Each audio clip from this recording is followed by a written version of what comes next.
பயிற்சி 7.1ல் 2வது சம்.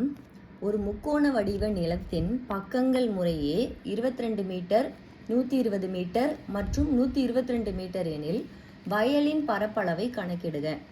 மேலும் வயலை சமப்படுத்த ஒரு சதுர மீட்டருக்கு ரூபாய் 20 செலவாகும் எனில் வயலை சமப்படுத்த ஆகும் மொத்த செலவை கணக்கிடுக அப்படின்னு கொடுத்துருக்காங்க. முக்கோண வடிவம் அப்படின்னு கொடுத்துட்டாங்க. ஸோ நம்ம முக்கோண டயக்ராம் போட்டுக்கலாம். அதில் இந்த 3 பக்கங்கள் கொடுத்துருக்காங்க. 3 பக்க அளவுகளுமே எனக்கு வேறு வேறையாக இருக்குது. ஒன்று 22, ஒன்று 120, ஒன்று 122 அப்படின்னு இருக்குது. அப்போ 3 பக்கங்களுமே வேறு வேறையாக இருந்தால் நம்ம அது என்னென்னு எடுத்துப்போம்? அசம பக்க முக்கோணம் அப்படின்னு எடுத்துப்போமா? அப்போ இது என்னது?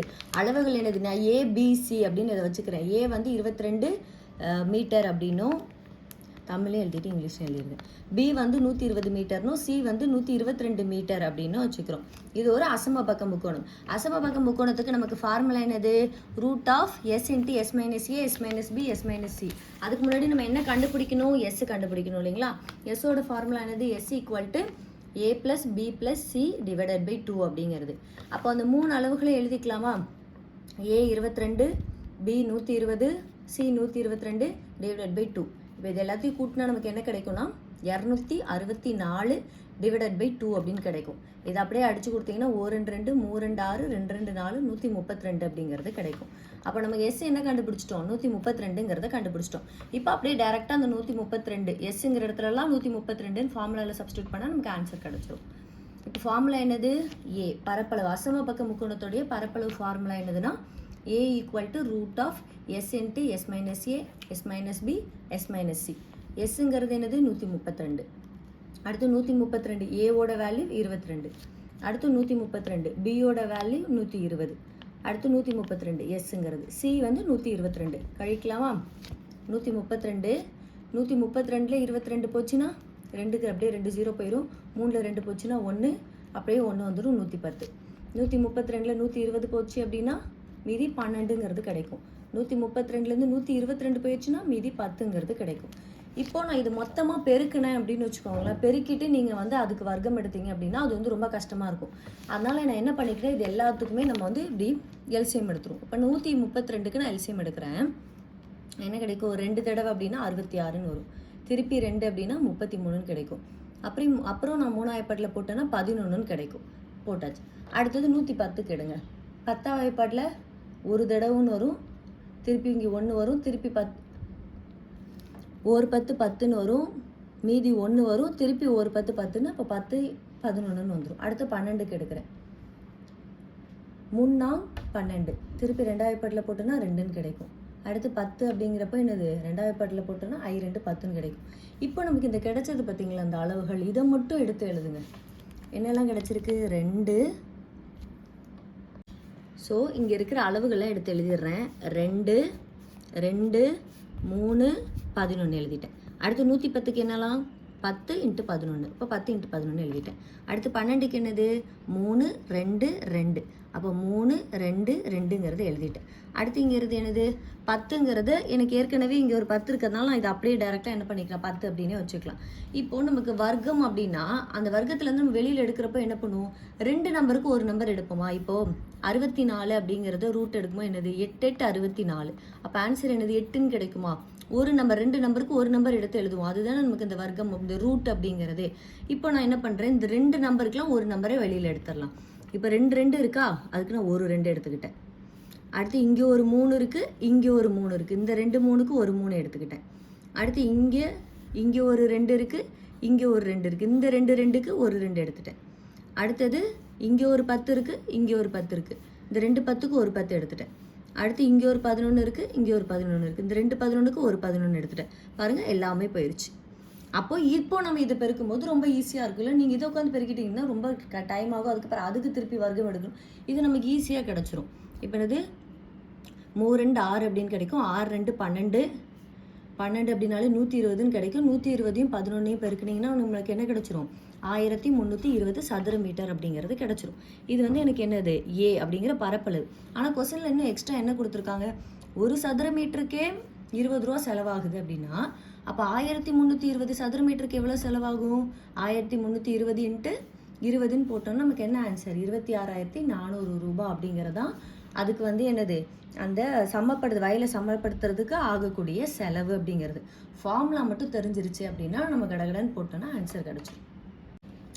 3வது சம். ஒரு முக்கோண வடிவிலான மனையின் சுற்றளவு, எனக்கு சுற்றளவு கொடுத்துருக்காங்க, சுற்றி இருக்கிற அளவு 600 மீட்டர். அதன் பக்கங்கள் 5:12:13 என்ற விகிதத்தில் உள்ளன எனில் அந்த மனையினுடைய பரப்பளவை காண்க அப்படின்னு கொடுத்துருக்காங்க. எனக்கு சுற்றளவு கொடுத்துட்டு அதோட பக்கத்தை என்னன்னு கொடுத்துருக்காங்கன்னா விகிதத்தில் கொடுத்துட்டு அதோடைய பரப்பளவை கேட்குறாங்க. இப்போ முக்கோணத்தினுடைய சுற்றளவுகள் அப்படின்னு கொடுத்து அதோட விகிதம் தான் கொடுத்துருக்காங்க 13, 12, 5 அப்படின்னு. சுற்றளவுங்க நமக்கு மொத்தமாக எத்தனை அப்படின்னு கொடுத்துருந்தாங்கன்னா 600 மீட்டர் அப்படிங்கிறத கொடுத்துருக்காங்களா. ஸோ சுற்றளவு எனக்கு வந்து 600 மீட்டர், பக்கங்கள்ங்கிறது இப்போ ரேஷியோ அப்படின்னு கொடுத்துட்டாங்களே, இந்த விகிதம் அப்படின்னு கொடுத்துட்டாலே அப்போ இதுக்கு என்ன அர்த்தம், இதுக்குள்ளே ஏதோ ஒரு நம்பர் இருக்குது, அந்த நம்பரால் பெருக்கும் போது அந்த பக்கம் என்னங்கிறது நமக்கு கிடைச்சிரும் அப்படிங்கிறது தான். நம்ம யூஸ்வலாக விகிதம் அப்படின்னாலே வந்து சிம்பிளஸ்ட் ஃபார்ம் அப்படிங்கிறது தான் விகிதம். அப்போ இதுக்குள்ளே ஏதோ ஒரு நம்பர் இருக்குது, அது எல்லாமே என்னது ஏதோ ஒரு நம்பராக. இப்போது 50:10 அப்படின்னு போட்டோம்னா நம்ம இது எதால் அடிப்போம்னா 10ஆல் அடிப்போம். இப்போ நான் ரெண்டையும் ஒரே நம்பரால் தான் அடிக்கிறேன். அப்போ எனக்கு இங்கே கிடைக்கிறதும் என்ன கிடைக்கும் அப்படின்னா, இங்கே ஒரே நம்பரை வச்சு நான் பெருக்கினேன், ஒரே நம்பரை வச்சு நான் அடித்தேன் அப்படின்னா எனக்கு இந்த விகிதம் கிடைக்கும் இல்லைங்களா. அப்போ இந்த நான் அடிக்க போகிற நம்பர் அப்படிங்கிறது ஒரே ஒரு நம்பர் தான். எல்லாத்துக்கும் 3த்துக்குமே ஒரே ஒரு நம்பராக தான் இருக்கும், சேம் நம்பராக தான் இருக்கும். அதனால நான் என்ன பண்ணிக்கிறேன், இதையும் எக்ஸு இதையும் எக்ஸு இதையும் எக்ஸ் அப்படின்னு வச்சுக்கிறேன். ஏன் எக்ஸு ஒய் இசட்டு அப்படின்னு வைக்கக்கூடாது அப்படின்னு பார்த்தீங்கன்னா அதுதான், ஏன்னா நான் ஒரே நம்பரால் தான். இப்போ இந்த 5, 50ங்கிறத வச்சுப்போம், 100ன்னு வச்சுப்போம், 150ன்னு வச்சுப்போம். அதை நான் என்ன பண்ணுவேன் அப்படின்னா ஒரே நம்பரால் தான் அடிப்பேன். அதனால் இங்கே நான் எக்ஸ் அப்படிங்கிறதே வச்சுக்கிறேன். ஸோ நான் இதை இப்போ எப்படின்னா இந்த 3 அளவுகளையும் கூட்டினாதான் எனக்கு இந்த சுற்றளவு கிடைக்கும் இல்லைங்களா. ஆனால் இது விகிதத்தில் கொடுத்துருக்காங்க, அதனால் உள்ள ஒரு நம்பர் இருக்கும் அப்படின்னு அர்த்தங்கிறதுனால நான் என்ன பண்ணிக்கிறேன், இதை 5x + 12x + 13x = 600 அப்படின்னு வச்சுக்கிறேன். மொத்தமாக கூட்டினோன்னா நமக்கு என்ன கிடைக்கும், எல்லாத்தையும் கூட்டினோம் அப்படின்னா 30xன்னு கிடைக்கும். அப்போ 30x = 600. அப்படியே டேரெக்டாக நம்ம அடிக்கலாம், இல்லை அப்படியே நீங்கள் இப்படியே நேராக அடிக்கிறனாலும் அடிக்கலாம், இல்லை உங்களுக்கு தெரியணுங்கிறதுக்காக நான் தனியாகவும் எழுதியிருக்கேன். இந்த ஒரு 0க்கு ஒரு 0 போயிடும், 1 3 3 2 3 6 0. அப்போ எக்ஸோட வேல்யூ எனக்கு என்னது 20ங்கிறது கிடச்சிருச்சு. இப்போது நம்ம வந்து இது 3மே வேறு வேறு அளவுகள் இல்லையா. இப்போ எக்ஸுங்கிறது கண்டுபிடிச்சிட்டேன்.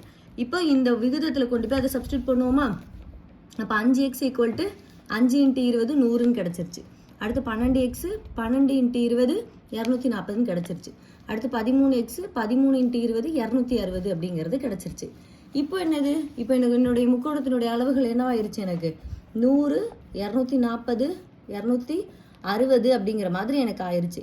அப்போ இதுவும் 3 வேறு வேறு அளவுகள் அப்படிங்கிறதுனால அப்போ எனக்கு என்னது அசமபக்க முக்கோணம். அசமபக்க முக்கோணத்தோட ஃபார்முலா என்னது, a = √s × s - a s - b s - c.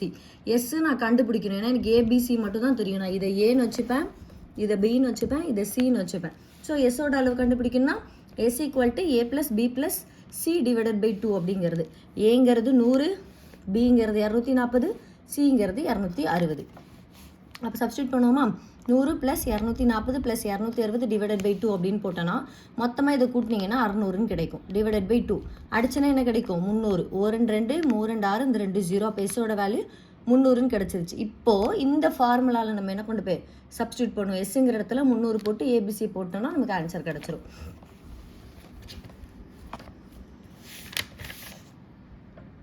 அப்போ நமக்கு எஸ்ஸுங்கிறது 300. அப்போது 300 s - a 100 300 - 100, ஏன்னா இது ஏ.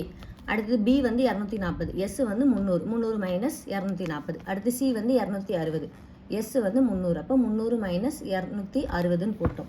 இப்போ கழிச்சு எடுத்துக்கலாமா. 300 அப்படியே வச்சுக்கிறேன். 300லேருந்து 100 போச்சுன்னா 200, 300லேருந்து 240 போச்சுன்னா 60, 300லேருந்து 260 போச்சுன்னா 40 அப்படிங்கிறது கிடச்சிரும். இப்போது நம்ம இதை மொத்தமாக பெருக்கணும் அப்படின்னா நமக்கு வந்து என்ன ஆகும், ரொம்ப டைம் ஆகும். அப்படிங்கிறதுனால தனித்தனியாக பிரித்து எழுதிக்கலாம். இல்லை இது வந்து எனக்கு ஈஸி, அதுவும் 3 2 6 6 36 36 × 4 அப்படின்னு நீங்கள் பெருக்கினாலுமே உங்களுக்கு இந்த ஆன்சர் கிடைக்க தான் செய்யும். ஏன்னா இப்போ 36 × 4ன்னு பெருக்கணும்னு வச்சுக்கோங்களேன், 24 அப்படின்னு கிடைக்கும். அதுக்கப்புறம் 12 14ன்னு கிடைக்கும், 144ன்னு கிடைக்கும். ஸோ அது அப்படியே பண்ணிக்கலாம். 144 எத்தனை 0, 1 2 3 4 5 6 6 0 போடணும். 1 2 3 4 5 6 0 போட்டுக்கிட்டோமா. 144 அப்படிங்கிறது என்ன, 12ஓட ஸ்கொயர். ஏன்னா இது எல்லாமே ரூட்டு 12 போட்டுக்கிட்டேன். இந்த 2 சைஃபருக்கு ஒரு சைஃபர் எடுத்துக்கலாம், இந்த 2க்கு 1 எடுத்துக்கலாம், இந்த 2க்கு 1 எடுத்துக்கலாம். அப்படின்னு எடுத்தீங்கன்னாலும் நீங்கள் என்ன பண்ணிக்கலாம், உங்களுக்கு 12,000 டேரெக்டாக ஆன்சர் கிடச்சிடும். ஏன்னா இது கொஞ்சம் பெருக்கிறதுக்கு ஈஸியாக இருக்கிறதுனால அப்படி பெருக்கிக்கலாம். இல்லை எனக்கு அப்படி ஏதாவது தப்பாயிருமோ அப்படிங்கிற மாதிரி இருக்குது அப்படின்னா நம்ம போன சம்புக்கெலாம் போட்டோம் இல்லைங்களா, அப்படி தனித்தனியாக பிரித்து எழுதிக்கோங்க. இப்போ 300ங்கிறது நான் 3ஆல் பண்ணுறப்ப 100 10ன்னு கிடச்சிது. அடுத்து 200 வந்து 2ஆல் போடுறப்ப 100, அதை 10ஆல் பண்ணுறப்போ 10ன்னு கிடச்சிது. 60 3 தடவைனா 20 வரும், அப்புறம் 10ஆலனா 2 தடவை, திருப்பி 40 2 அப்படிங்கிறப்போ 20 தடவை, அடுத்து 10ஆல் பண்ணும்போது 2 தடவை 20ங்கிறது கிடச்சிரும். ஸோ அந்த கிடச்ச வேல்யூ எல்லாத்தையும் எடுத்து எழுதுவோம். 3 ஃபஸ்ட்டு 300க்கு என்னெல்லாம் கிடச்சிது, 3 × 10 × 10ன்னு கிடச்சிது. அடுத்தது 200க்கு 2 10 10ன்னு கிடச்சிது. அடுத்து 60க்கு 3 10 2ன்னு கிடச்சிது, 3 10 2. அடுத்து 40க்கு 2 10 2ங்கிறது கிடச்சிது. இது எல்லாத்தையும் எழுதிட்டு ரெண்டு நம்பருக்கு ஒரு நம்பர் எடுத்து வெளியே எழுதிக்கலாமா? ஸோ இந்த 2 நம்பருக்கு இந்த ஒரு நம்பர் எடுத்து எழுதிக்கிட்டேன். அடுத்து இந்த 2 10க்கு ஒரு 10 எடுத்து எழுதியாச்சு. அடுத்து இந்த 2க்கும் இந்த நம்பர் எழுதியாச்சு. இந்த 2 10க்கு இந்த இது. அடுத்து இங்கே ஒரு 10 இங்கே ஒரு 10, அதுக்கு இந்த 10 ஒரு 10 எடுத்தாச்சு. திருப்பி இங்கே ஒரு 2 இங்கே ஒரு 2, அதுக்கு இங்கே 2 எடுத்தாச்சு. இது நீங்கள் அப்படியே பெருக்கினீங்கனாலும் உங்களுக்கு டேரெக்டாக என்ன பண்ணிடும், 12,000 மீட்டர் ஸ்கொயர் அப்படிங்கிற ஆன்சர் கிடச்சிரும். இல்லை நீங்கள் இங்கேயே பெருக்க ஈஸியாக இருக்குன்னா நீங்கள் அங்கே பெருக்கும் என்ன பண்ணிக்கலாம், ரூட் எடுத்துக்கலாம். இல்லைனா இந்த மாதிரி ஸ்ப்ளிட் பண்ணி எழுதி நீங்கள் ஆன்சர் எடுத்துக்கலாம். இப்போ நமக்கு ஆன்சர் என்னது, அப்போது அந்த மனையினுடைய பரப்பளவு 12,000 மீட்டர் ஸ்கொயருங்கிறது. அடுத்து 4வது சம், 180 சென்டிமீட்டர் சுற்றளவு கொண்ட ஒரு சமபக்க முக்கோணத்தின் பரப்பளவை காண்கன்னு கொடுத்துருக்கோம். நம்ம இதுவரைக்கும் பார்த்ததுல எனக்கு அசம பக்கம் 3 பக்கங்களும் வேற வேற அளவுகளாக இருந்ததுக்கு நம்ம பார்த்தோம். இப்போ என்ன பார்க்குறோம் அப்படின்னா 3 பக்கமும் சமமாக இருக்கிறது. அப்போது 3 பக்கமும் என்னது ஏன்னு வச்சுக்கலாம், எது வேணாலும் வச்சுக்கலாம். 3 பக்கமும் எனக்கு சமமாக இருக்குது. அப்போ ஒரே வழி, இங்கே 10னா இங்கேயும் 10 தான், இங்கேயும் 10 தாங்கிற மாதிரி. அதோடைய சுற்றளவு எனக்கு கொடுத்துருக்காங்க. அப்போது சுற்றளவுனா என்னது, சுற்றி இருக்கிற அளவுகளை கூட்டுனா நமக்கு சுற்றளவு கிடச்சிருமா? எப்போவுமே சுற்றளவுங்கிறது என்னது, சுற்றி இருக்கிற அளவை கூட்டுறது. 2Dயை பொறுத்த வரைக்கும் சுற்றி இருக்கிற அளவுகளை எல்லாத்தையும் கூட்டினாலே நமக்கு என்ன கிடச்சிரும், சுற்றளவு கிடச்சிரும். அப்போ எனக்கு இந்த A+A+Aங்கிறது தான் 180 அப்படின்னா அப்போ 3A இந்த 3 கூட்டினா என்ன வந்துடும், 3Aன்னு வந்துடும். அப்படியே டேரெக்டாக அடிச்சிடலாமா? 6 18 அப்படியே சைஃபர்னு கிடச்சிருமா? இதை நான் உங்களுக்கு ஈஸியாக இருக்கணுங்கிறதுனால இந்த 3 இந்த பக்கம் பெருக்கலாக இருக்கிறது வகுத்தலாம் மாறிடும். ஸோ அடித்தோன்னா 60ங்கிறது கிடச்சிரும். அப்போ எனக்கு ஏங்கிற ஒரு பக்கம் கிடச்சிருச்சு. அடுத்து சமபக்க முக்கோணத்துடைய ஃபார்முலா. நமக்கு அசமபக்க முக்கோணத்தோட ஃபார்முலா தெரியும். இப்போ சமபக்க முக்கோணத்தினுடைய பரப்பளவு ஃபார்முலா என்னது அப்படின்னா, சமபக்க முக்கோணத்தினுடைய பரப்பளவு ஃபார்முலா √3 ÷ 4a² சதுர அலகுகள் அப்படிங்கிறது தான் நமக்கு சமபக்க. அதை 3 பக்கமே சமமான அளவுகள் கொடுத்து பரப்பளவு கேட்டாங்கன்னா அதோட ஃபார்முலா இது. டைரெக்டாக ஃபார்முலா கொண்டு போய் சப்ஸ்டியூட் பண்ணுவோமா? √3 ÷ 4 × 60. ஏங்கிறது என்னது, 60². அப்போ தனித்தனியாக இப்போ ஸ்ப்ளிட் பண்ணி எழுதிக்கலாமா? √3 ÷ 4 × 60 × 60. இப்போ அடித்தேன்னா எனக்கு என்ன கிடைக்கும், √3 அதாவது 4யும் 60 எடுத்தால் 15 தடவை போயிடும். அப்போ √3 × 15 × 60. நீங்கள் ஆன்சரில் பாருங்கள், ஆன்சரில் √3 வச்சு ஆன்சர் இருந்தது அப்படின்னா நம்ம டேரெக்டாக இது ரெண்டையும் பெருக்கி √3ன்னு போட்டுடலாம். இல்லை அப்படின்னா நமக்கு √3யோட வேல்யூ என்னது 1.732. இதை ஞாபகம் வச்சுக்கணும். இதால் பெருக்கணும்.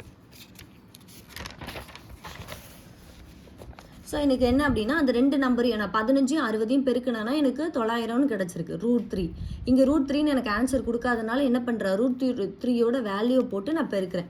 அப்போது 900 × 1.732ங்கிறத நீங்கள் பெருக்குனீங்கன்னா உங்களுக்கு என்ன ஆன்சர் கிடைக்கும்னா 1558.800 சென்டிமீட்டர் ஸ்கொயருங்கிறது. 0க்கு வேல்யூ இல்லைங்கிறதுனால ஆன்சர் வந்து வெறும் 1558.8ன்னு கொடுத்துருந்தாலும் நமக்கு ஆன்சர் என்னது, கரெக்ட். இதுதான் அதனுடைய பரப்பளவு.